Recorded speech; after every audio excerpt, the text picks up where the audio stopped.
In this video, we explore the disturbing case of Kelly Dwyer, who disappeared without a trace in Milwaukee. 27-year-old Kelly Dwyer had been living in Milwaukee, Wisconsin for 5 years. She was constantly busy and outgoing, and between her 3 jobs, she frequently went out with friends to experience the nightlife and vibe of the area's bars and restaurants. Her dad, Tony Dwyer, said she appeared really content and settled there, and despite having a lot on her plate, she always made an effort to find time to talk to him. Before we get into the full story, take a moment to hit that like button and subscribe for more compelling, real-life crime stories that uncover the dark truths behind cold cases. Make sure to turn on the notification bell so you never miss an update and stay on top of every shocking development. I also want to hear from you. Leave a comment below and tell me which country you're watching from. It's amazing to see how far these stories reach and how many people around the world are drawn to uncovering the truth. Your support helps keep these stories alive, honors the victims, and reminds us why these cases must never be forgotten. Now, let's get started. I love you so much, and I'm so thankful for you and all of those things. And I don't want you to be sad because we're not talking. You can always pick up and call me, or call you right back if I don't pick up. But yeah, I love you. I hope to hear from you in the morning.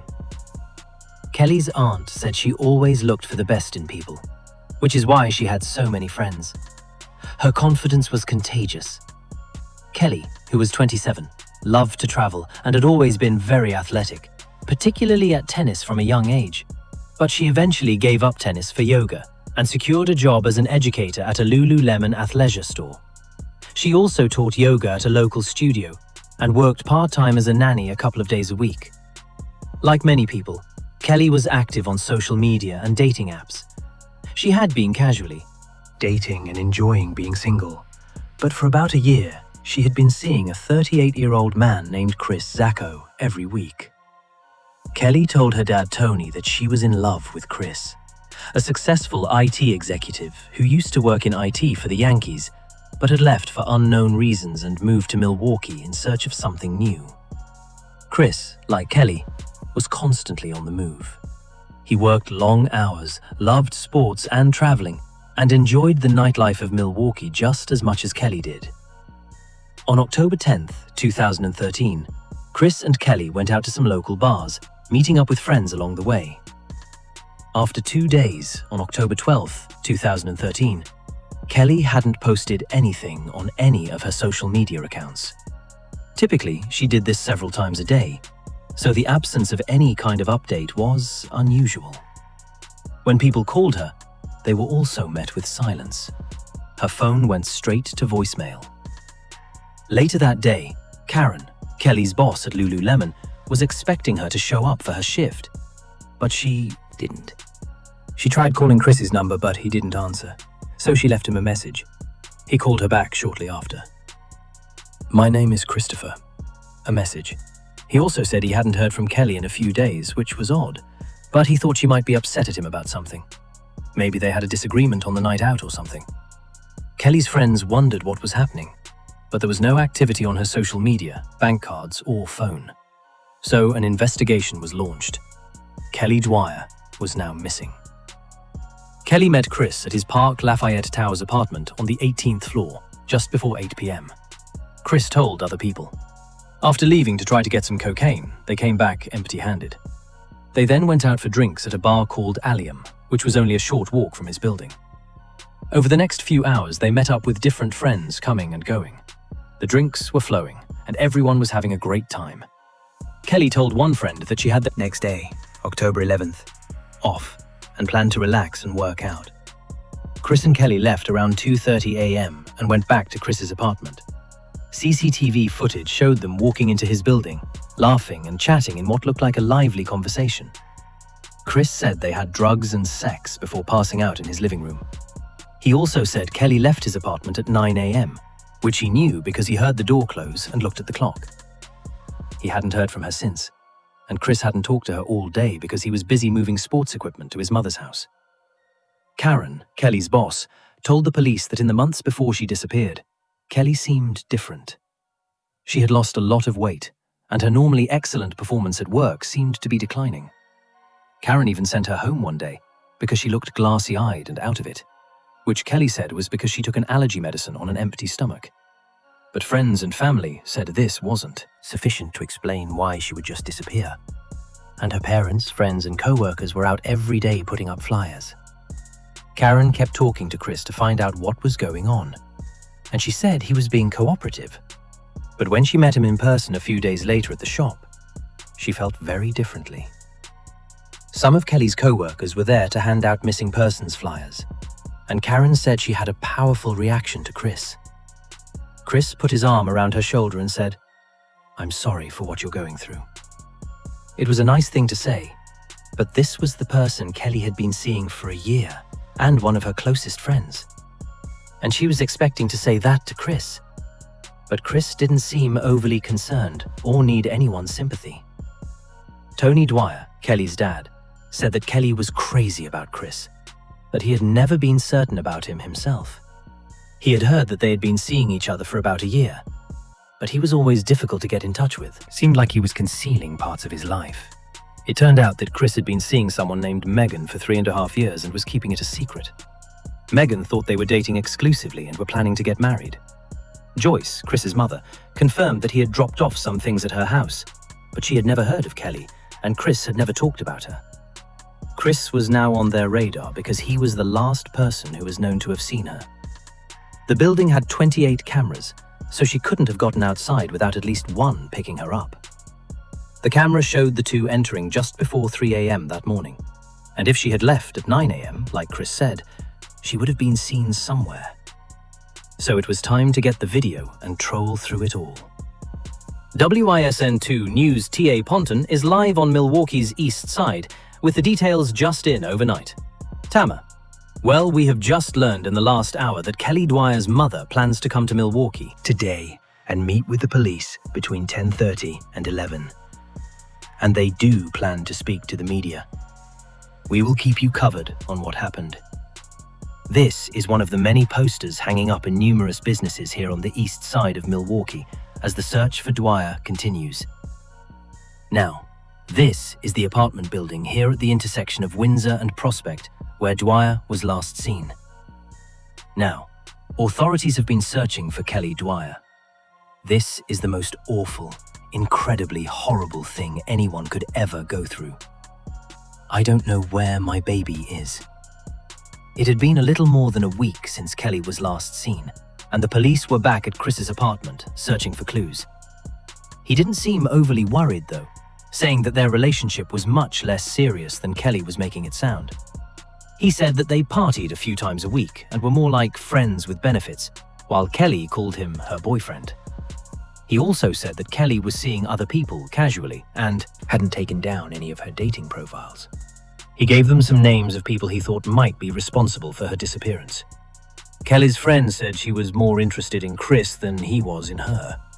It was obvious she wanted more, but she knew he wasn't pushing for the same things she was, so she kept her options open and still used dating apps from time to time. He admitted to taking drugs with Kelly that early morning, but he said nothing else illegal or bad was going on because Kelly had already left.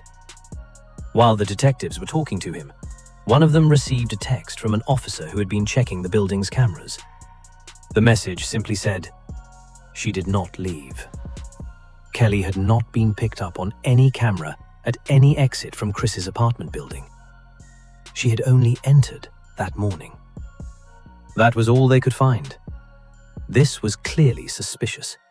So when they saw drugs lying around, they took him to the station in the hopes of getting more information. But the interview ended just as quickly as it had begun. With Chris leaving the scene, they got a search warrant and found a lot more than they expected.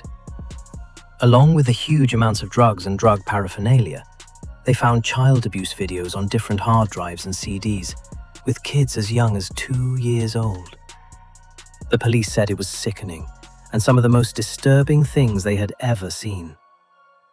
They also found a video on Chris's phone from 3 weeks ago of Kelly struggling to breathe and being in distress while being bound and blindfolded during a sex act. October 11th. Detectives weren't even sure if she was fully aware that she was being recorded. But they found more photos of Kelly that showed her clearly unconscious. On another hard drive, they found more violent and asphyxia-related pornography. Chris's shower curtain seemed to have been torn off its hooks and was now missing, and the bathroom smelled strongly of bleach. They searched his car and found Kelly's DNA on a black leather glove inside. They knew he had to be involved in her disappearance, but the evidence they had found gave them enough to arrest him, which gave them more time to look into Kelly's case. And that breaking news: new child porn charges against Kelly Dwyer's friend. He's not charged in her disappearance, but Chris Zacco is facing 17 new counts of having child pornography on his computer. Zacco was caught and charged with having drugs like cocaine, hydrocodone, and oxycodone, as well as child abuse materials. He was also named as a person of interest in Kelly's disappearance. He pleaded not guilty after being charged. It had been a month since Kelly was last seen, and her parents were appealing to the media for help by offering a reward for any information that led to her safe return. Mother has been in agony since her daughter vanished more than a month ago. It honestly gets harder every day to be hopeful the longer it goes.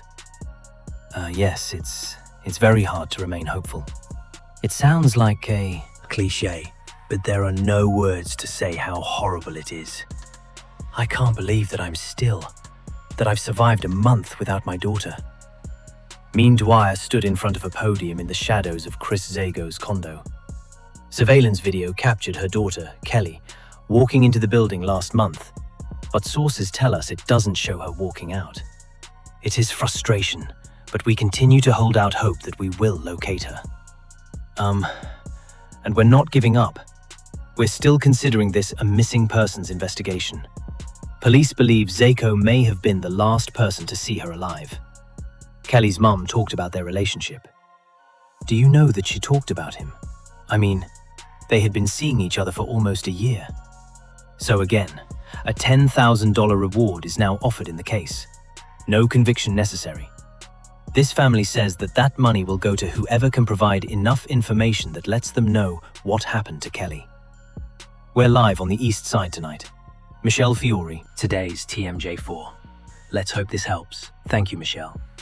Megan, Chris's girlfriend of many years, heard that he had been arrested and was being investigated by police. She understood that she had to speak up. Chris didn't act like himself when she saw him in the days after Kelly went missing. She said today, October 11th, Chris and Kelly got back to his apartment. Megan told him she was going to have dinner with him at 7:30, but he was already there, more than an hour late. He had no other reason than having trouble with his phone and not getting her calls. He kept playing with his phone and not really talking, which made me think he was upset, nervous, and twitchy. Police looked at what he did on his phone around this time and saw that he had taken out his SIM card for a total of 17 hours, which is a very long time to choose to be offline. Megan said he stayed the night and went through the sheets after the strange dinner. She had to change them and wondered if he was ill because he had a fever. But it was obvious he wasn't, because Chris left for a 160-mile journey at 7 a.m. the next day. The same day, Kelly was officially reported missing. He told Megan that he was going to buy her family some cheese as a gift. She had no idea. When he went back to her that night, he was behaving strangely again and rummaging through the sheets. The next day, Chris and Megan went to lunch. She said they were having a difficult time, and she wasn't sure they would make it. Chris was having trouble with impotence, so they had stopped being intimate in a big way. Megan wanted to move to Denver for a while because she had family there, but Chris always said no. She took a new job to be closer to him in the end. On this breakfast, though, it looked like he had changed his mind. He said he was ready for a change because he was going to move soon. Once more, Megan found it all very difficult to understand. Police showed her pictures of Chris's room on the inside. She must have known it well, because she had been there so many times. She was confident that the bathroom was missing the shower curtain, towels, and rug. She also said it looked like a big travel golf bag was stolen. She remembered it was always in the same spot, and it was so annoying that she had to step over it every time she went to the bathroom. But she couldn't find the bag. When they brought in a cadaver dog, everything changed again for the probe. She was really upset about the apartment. She paid special attention to Chris's bed, the bathroom next to the trash can, the hallway next to his parking spot, and the back of his car.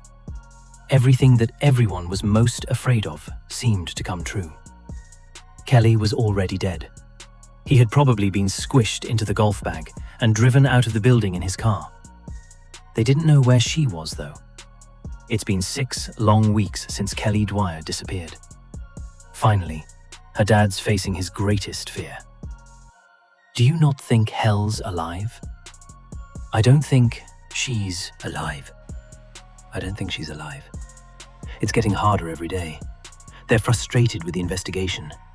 I think the Milwaukee Police Department has some wonderful people working there, and I think their hearts are in the right place. But for some particular reason, this case has not gotten the priority that it should. Kelly's boyfriend has not been arrested in her disappearance. However, Chris Zacco has been charged with keeping a drug house and 17 counts of possessing child porn. Prosecutors asked for $250,000 in bail, calling him a probable homicide suspect. Everything points to the fact that he did do something. In my heart of hearts, I believe it's he did something. Because of how people were reacting to the trash chute, they had to think that she or her things might have been in it at some point that night. Because of this, they looked through the dump for days. News now. Milwaukee detectives will resume their search of a Menominee Falls landfill for a 5th day today. They are still searching for any evidence in connection with the disappearance behind Kelly Dwyer. The East Side raised Chris's bail because they thought he might try to escape. Well, right now at 10, a judge more than tripled Chris Zacco's bail today, but he still posted it. And while he was waiting for his trial, he was freed. During that short time in jail, he is said to have told another prisoner that he had killed Kelly during what he called a rough sexual encounter. Inmate Don Trell said that Chris tried to get his help to plan a possible hit on an ex-girlfriend. This is when Chris admitted to killing Kelly. This could not be used in court, which was frustrating for the prosecutors. He finally admitted to the drug charges, but he was still fighting the charges of having materials that could be used to hurt children. Portrayed in court documents as a wild guy using drugs and bondage during sex acts, Chris Zacco was rather subdued in the courtroom. At hearing, the defense gained something: time. They want more time for their experts to study Chris Zacco's hard drive. Because of the nature of the alleged offenses, that analysis will require the expert to be, I guess, at the police department, or at some facility the police department controls. Judge Borowski agreed to give the defense a few extra days. Kelly's case was reclassified to a cold case in April 2014 because she had still not been found. It broke the hearts of her family and friends. It's already hard enough to find a lost person, but hearing the words "cold case" makes you feel even worse. Was there ever a way to solve this? Are they ever going to find Kelly? New at noon today. A trial date has now been set for Chris Zacco. Maureen Dwyer got up at dawn to make sure she was at this court hearing for Chris Zacco. During the hearing, a June trial date was set. Although the charges don't relate to Dwyer, Dwyer's family is hopeful there'll be some resolution soon. He did something to Kelly, and we know we want him to tell us about it. He's guilty of sin and slow-moving process, and he's walking free while you know Kelly's body is decomposing. A few months later, Chris was found guilty on 16 of the 17 counts of having child abuse materials, but the trial could not talk about Kelly's absence. After he was found guilty, prosecutor Sarah Hill said that Chris had something to do with her disappearing before he was sentenced. It played some role in how he was sentenced. It had something to do with his character, she said. 19 years in jail were given to him. Joyce, his mother, did everything she could to prove that he was innocent, claiming that the hard drives they had found were not even strange. She said he stole everything from an old job and wouldn't know what was on them. Kelly Dwyer vanished from her boyfriend's luxury high-rise 1 year ago. That the police were not working on the case anymore because it was a cold case. Kelly's family hired a private investigator to look in 3 large areas of Milwaukee.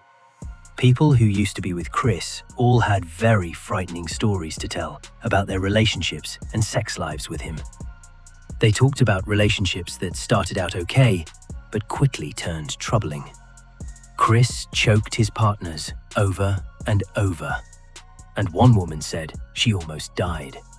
The last time he saw her was just a few months ago. One of his ex-girlfriends said she often had difficulty getting away from him, and that he would pinch her nose to make it even harder for her to breathe.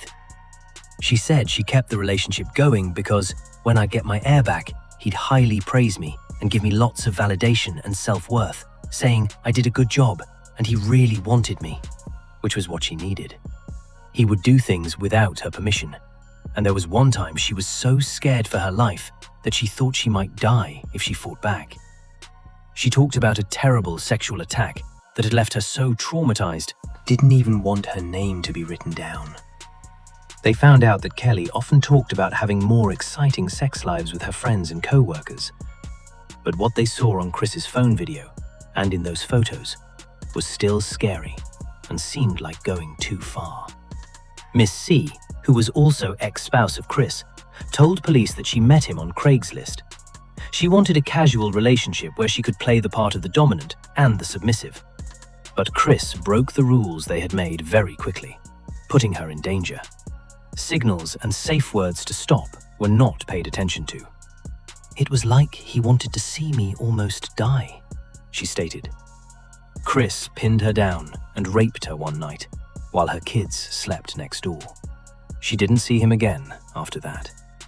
Now, both the cops and the prosecution thought that this was the only possible explanation for what happened to Kelly and how she died.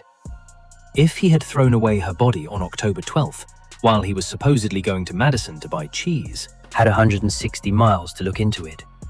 The charge on his credit card showed that he bought shoes on the way back from Madison.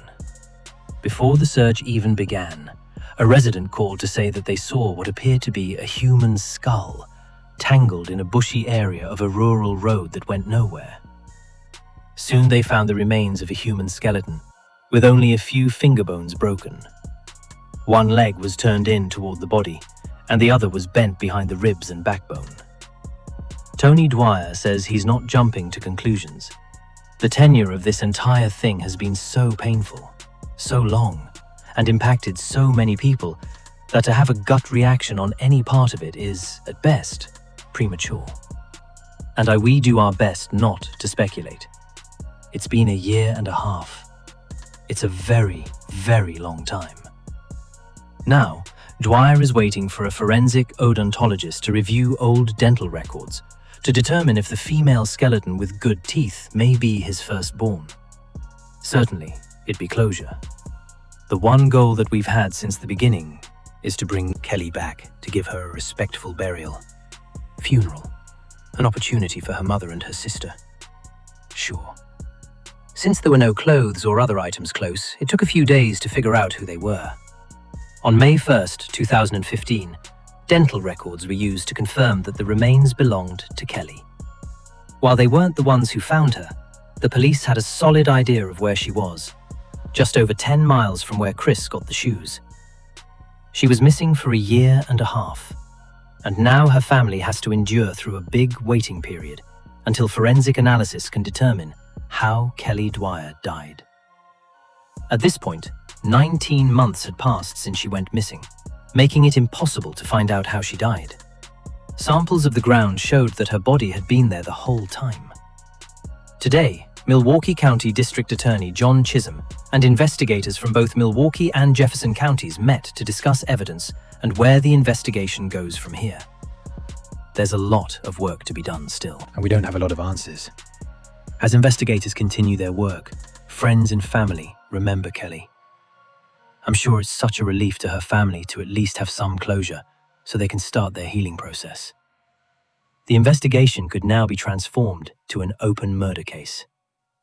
Over the next 2 years, they kept gathering more proof like phone records, statements from ex-girlfriends, and so on. They thought the following was the order of events. On October 11th, sometime between 3 a.m. and 7 a.m., After killing Kelly, he put her body in his travel golf bag and wrapped it in his bathroom curtain.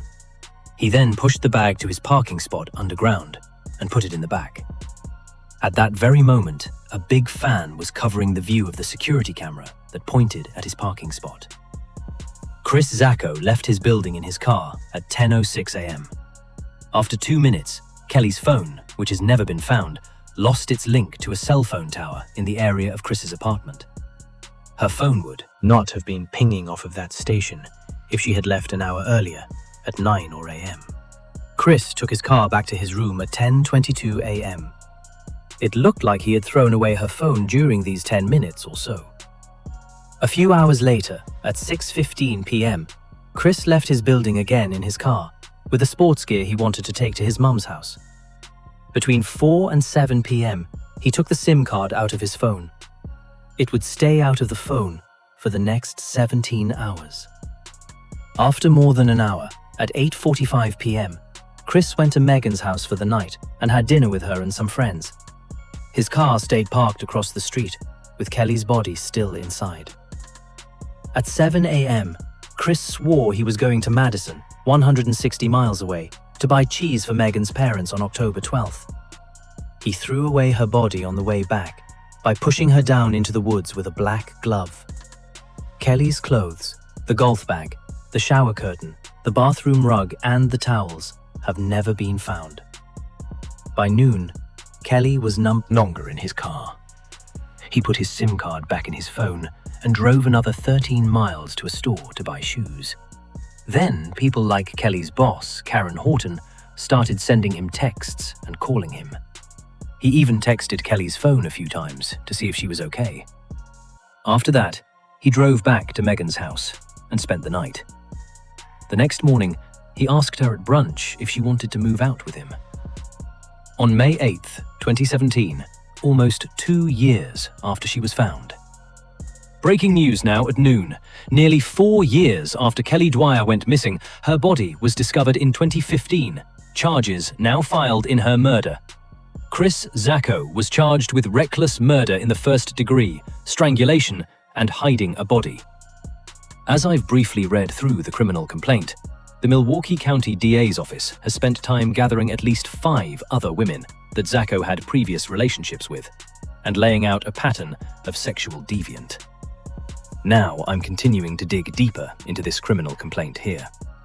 It is long, 16 pages, a bit of a jigsaw puzzle, and there were a lot of pieces that were always available to us. It was just ultimately learning how each piece fit with the others.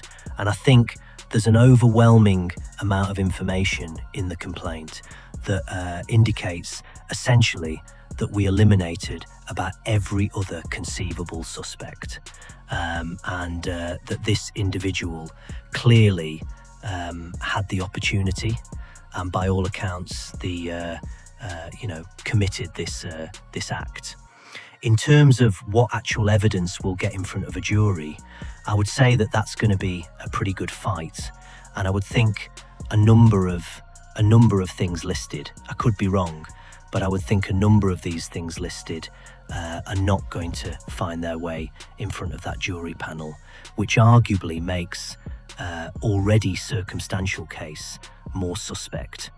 He said he wasn't guilty of everything, and a date for his hearing was set. One detective agreed that it would be challenging to show the case, but that it was strong. It's a very unusual case. Everything is connected. You have to read between the lines in this case. His dad, Chris, and his mum, Joyce, were still to support him. Investigators from the police thought that he would have quickly cleaned out his apartment of any illegal items or materials that could be used against him before the trial began. They got him in more trouble when they found violent and explicit pornography in his cell and took it away. The mood in the courtroom was somber. Details shared by people who take the stand are painful to hear for Kelly Dwyer's family. Today, friends of Dwyer took the stand, as well as more MPD investigators.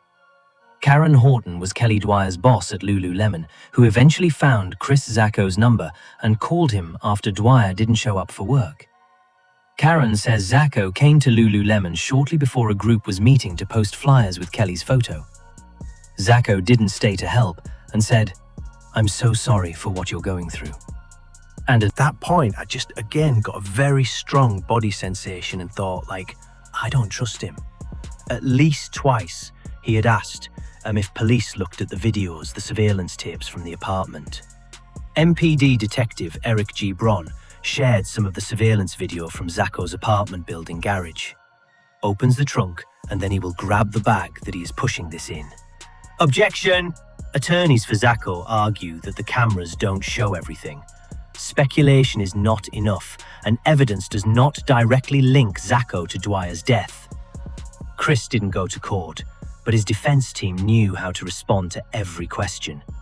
They were just as confident of themselves as the prosecutors. Chris's phone had the SIM card taken out and turned off for 17 hours, but the defense team said that was just a chance. Chris used his credit card to buy a pair of shoes during these 17 hours. Chris's lawyers said that if he was technically savvy enough that they couldn't track him down with his phone, then why would he leave a credit card trail? They knew that Kelly had never been seen leaving his building. There was a camera at each exit, and the only other way out was through a parking lot that also had a camera. There was no video at all of her leaving. The now missing golf bag had to have been used to take her body out. Chris's lawyers said that he was never seen leaving with the golf bag either. They only saw him drive in and out of the building. When he would have loaded the bag, the truck was blocking his parking spot, and there were no cameras by the lift he would have used to get to the bottom floor. But the cameras showed him going for sure at 10:06 a.m., probably to get rid of Kelly's phone. He came back in less than 15 minutes and briefly opened his trunk. Inside, he saw something white or grayish in color. Lawyers for the prosecution said this fit with that travel bag. The cadaver dog had also responded in that exact spot in the parking lot and in his car, which could not be ignored. He put the travel bag in his car, but they didn't have a video of the exact moment. However, they said there was sufficient evidence to show that Megan had seen the bag. Kelly was pushed inside it, and she had been in the back of his car. Megan, the police, and other people Kelly had been with all testified. After 9 days, both sides took a break from their cases. They came to a decision after only 2 hours of discussion. Round 3. We, the jury, find the defendant, Chris Zacco, guilty of strangulation and suffocation. Today on Live at 4, jury found Chris Zacco guilty in the death of Kelly Dwyer. It's been almost 5 years since Kelly was last seen. Chris Zacco was found guilty of everything. The defense said that everything they did together was voluntary, and that Kelly went back to his room on his own free will that morning. They thought he should get 22 years, but the judge didn't agree. He said that Chris's behavior throughout the whole situation told him all he needed to know about his character, along with the charges he was already spending time for. For him, 22 years in prison would be too dangerous for the community. In fact, he wanted to give him a longer term than even the district attorney had asked for. Deserves to live a long, long life in jail, hopefully tortured by the choices he's made. Along with her father and sister, Kelly Dwyer's mother asked the judge for the maximum sentence. When your daughter goes missing for 1.5 years with no clue as to where she is, that is torture beyond belief. The most aggravating factor is not only taking the life of that child, but also of trying to hide it in a demonic way. He also said 2 things could be true at the same time, even if it had been agreed upon at first. Things that were once agreed upon turned into complete disregard for human life. You ended up killing your target by choking them to death for your own pleasure. He said that the way Kelly or Chris had been treated was not okay, even if their other ex-boyfriends liked the same things. Safety and getting along with others should always be the most important things. His ex-girlfriends and ex-boyfriends could all say that Chris didn't care about any of those things. They also had to think about how long Kelly would have died.